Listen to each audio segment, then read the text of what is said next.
বিসমিল্লাহির রহমানির রহিম। আসসালামু আলাইকুম। সুপ্রিয় দর্শক, শেখ হাসিনা যে কত বড় মিথ্যুক তা আবারও প্রমাণ করেছেন নিজের ভিডিও কনফারেন্সে। কি বলেছেন? আনন্দবাজার পত্রিকায় আসছে, গুলি নয় বিক্ষোভকারীদের ইটের আঘাতে প্রাণ যায় আবু সাঈদের। সাফাই শেখ হাসিনার অভিযোগ, বিদেশের সঙ্গে ষড়যন্ত্র করেই বাংলাদেশকে ধ্বংস করতে চাইছেন ইউনূস সাহেব নাকি বিদেশের সাথে ষড়যন্ত্র করে বাংলাদেশকে ধ্বংস করতে চাইছেন। নিজের দলের নেতাকর্মীদের উপর নির্যাতন নিয়েও সরব হয়েছেন হাসিনা। বাংলাদেশের কোঠা আন্দোলনের সময় পুলিশের বন্দুকের নলের সামনে বুক চিতিয়ে দাঁড়িয়েছিলেন সেই যুবক। ক্রমে সেই দেশের গণ আন্দোলনের মুখ হয়ে উঠেছিলেন পুলিশের গুলিতে নিহত আবু সাঈদ। এবার প্রাক্তন প্রধানমন্ত্রী শেখ হাসিনা সেই সাঈদের হত্যা নিয়ে সাফাই দিলেন। কত বড় মিথ্যু, কত বড় জালিম! আমার তো মনে হয় উনি মস্তিষ্ক বিকৃত ছাড়া এরকম কথা কেউ বলতে পারে না। যে এই জিনিসটা দেশি আন্তর্জাতিক মিডিয়া, দেশের সব মানুষ দেখছে, আন্তর্জাতিক মিডিয়ায়ও ফলাও করে প্রচার হয়েছে, সে কিভাবে বলে এটা জানি না। এবার প্রাক্তন প্রধানমন্ত্রী শেখ হাসিনা সে সাঈদের হত্যা নিয়ে সাফাই দিলেন। তিনি জানালেন তার পুলিশ সাঈদকে খুন করেনি। পাল্টা আঙ্গুল তুললেন বর্তমান অন্তর্বর্তী সরকারের প্রধান মোহাম্মদ ইউনূসের দিকে। তিনি আরও দাবি করলেন যে পুরোটাই ছিল ষড়যন্ত্র। বাংলাদেশে বাংলা নববর্ষ পহেলা বৈশাখের আগের দিন রবিবার রাতে একটি ভিডিও বার্তায় ফের এভাবে ইউনূসকে নিশানা করলেন হাসিনা। 8 মিনিটের সেই ভিডিও বার্তায় আওয়ামী লীগ নেত্রী আরও জানিয়েছেন, দেশকে ধ্বংস করার জন্য বিদেশ থেকে টাকা আনছেন ইউনূস। দেশের মুক্তিযুদ্ধের ইতিহাস মুছে ফেলার চেষ্টা করছেন। এভাবে আগুন নিয়ে খেললে পুড়ে মরতে হবে ইউনূসকে। তাকে আত্মকেন্দ্রিক বলেও দাবি করেছেন শেখ হাসিনা। ইউনূস নাকি আত্মকেন্দ্রিক মানুষ। হাসি পায়, আসলে কষ্টও লাগে। গত আগস্টে গণ আন্দোলনের জোরে ক্ষমতাচ্যুত হন হাসিনা। বাংলাদেশ ছেড়ে সেই থেকে তিনি ভারতে রয়েছেন। দিন কয়েক আগে একটি ভিডিও বার্তায় জানিয়েছিলেন বাংলাদেশে ফিরবেন বলেই আল্লাহ তাকে বাঁচিয়ে রেখেছেন।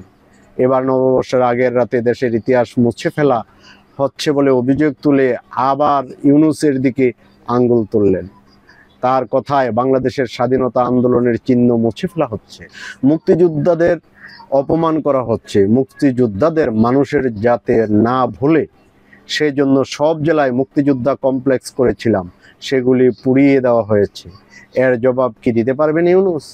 তারপরে হাসিনার হুঁশিয়ারি, আগুন নিয়ে খেললে আপনিও পড়ে মরবেন। আসলে মহিলাটা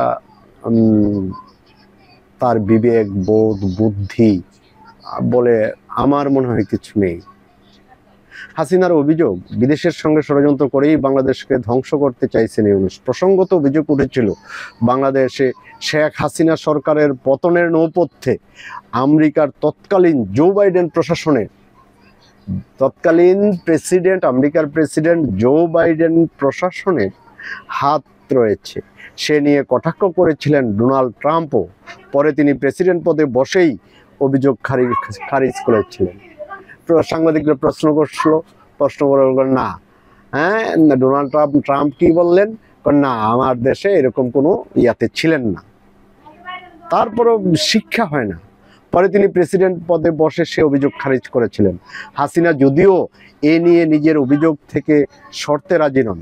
তার কথায় সুদখোর, ক্ষমতালোভী, অর্থলোভী, আত্মকেন্দ্রিক ব্যক্তি বিদেশের সঙ্গে মিলে ষড়যন্ত্র করেছে, দেশকে ধ্বংস করার জন্য বিদেশের টাকা ব্যবহার করছে।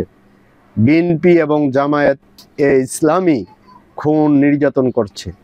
এরপরে নিজের দলের নেতাকর্মীর উপর নির্যাতন নিয়েও সরব হয়েছেন হাসিনা। তিনি জানিয়েছেন গত কয়েক মাসে আওয়ামী লীগের নেতাদের কারখানা পুড়িয়ে দেওয়া হয়েছে বা বন্ধ করতে বাধ্য করা হয়েছে। হোটেল, হাসপাতালও বন্ধ করা হচ্ছে। বলার ভাষা নাই আসলে। আন্দোলনকারী আবু সাঈদের হত্যা নিয়েও কিছু প্রশ্ন তুলেছেন হাসিনা। গত বছর জুলাই বাংলাদেশে কোটা আন্দোলনের সময় পুলিশের গুলি লেগে তার মৃত্যু হয় বলে অভিযোগ। গত ফেব্রুয়ারিতে রাষ্ট্রপুঞ্জ রিপোর্ট দিয়ে দাবি করেছিল ইচ্ছাকৃত বিচার বহির্ভূতভাবে খুন করা হয়েছে সাঈদকে।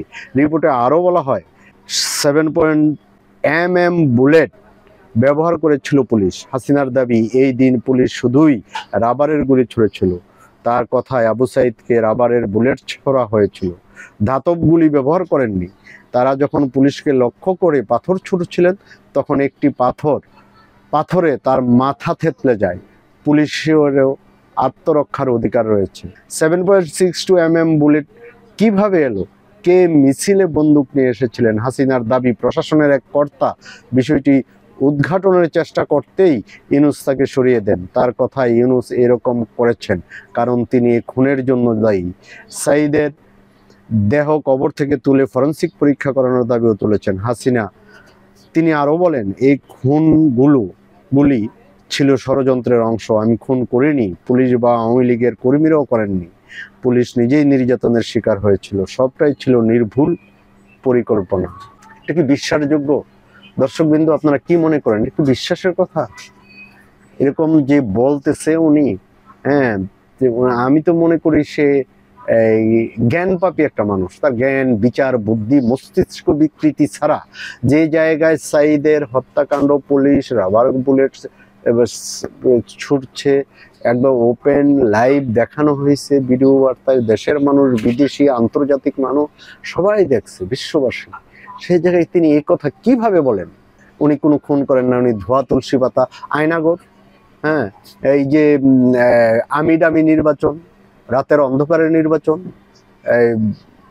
এর আগের নির্বাচনটা যে 152 জন এমপি বিনা প্রতিদ্বন্দ্বিতায় নির্বাচনের আগেই নির্বাচিত, হ্যাঁ, এই নির্বাচন নাকি একবারে পৃথিবীর মধ্যে সেরা নির্বাচন হয়েছে। এরকম মস্তিষ্ক বিকৃতি লোক ছাড়া এগুলি সম্ভব না, এরকম করে বলা। ধন্যবাদ দর্শকবৃন্দ, বিচার বিবেচনা আপনাদের হাতে। ভালো থাকবেন সবাই। আসসালামু আলাইকুম।